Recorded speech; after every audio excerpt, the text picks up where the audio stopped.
न हो।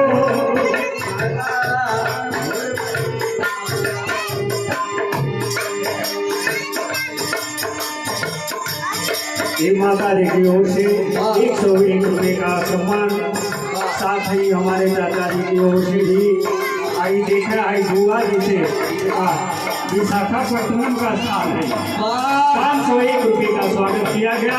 सबको एक स्वर में जो है चरण स्पर्श हो कहना बात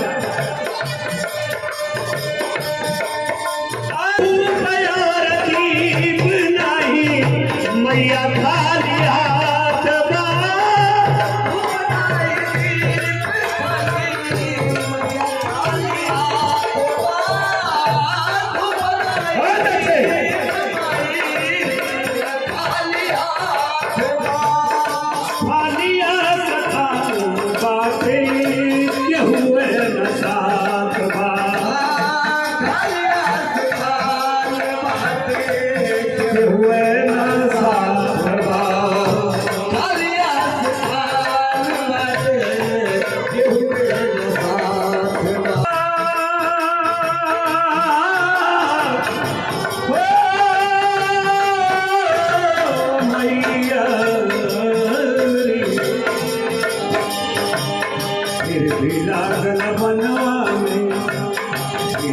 लागल बनवा में लगनिया न हो ज्यादा घोर भैया